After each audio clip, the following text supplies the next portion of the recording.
Mr. Herashchenko, you're in the Maidan, where Ukrainians stood up for their freedom, for their independence years ago. Do you think Ukraine can do that again successfully, can stand up against Russia? Yes. Ukrainians have stood up twice to the pro-Russian regime of Viktor Yanukovych, but now we have a much bigger challenge, and we need your help. We need the help of the United States, particularly with weapons. We need even more weapons to expand this offensive.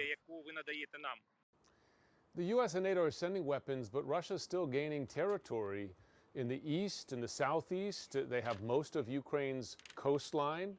They want all of it. Are you getting enough weapons to stop Russia?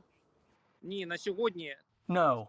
What the U.S. and allies are providing absolutely is not enough. It is not enough at the moment. I will give you one example. During the Second World War, President Roosevelt provided the Lend-Lease Act, and he gave Britain assistance worth $390 billion until 1948. Now compare that to $300 to $800 million being given now. That's not enough against Russia because Russia is receiving €1 billion from its oil and gas from Europe per day. Something called the Buy Me a Fighter Jet campaign, a website to in effect raise money. Each jet costs $25 million. Is it working? Are you getting some of the world's wealthiest people to help? Well, this campaign was actually started by Sean Penn. He wanted to raise $300 million to buy planes for Ukraine. But what I would prefer is that the U.S. and NATO allies would give us their Soviet-era planes that NATO operated. Our pilots know how to fly these planes. We would prefer to use the American planes because they would be better against the Russian aggression. But it would take several months to train our pilots.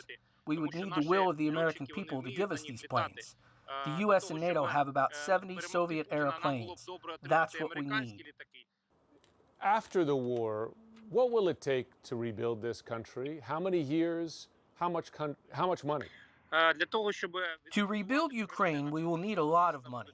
The Ukrainian government estimates that we will need about 600 billion US dollars.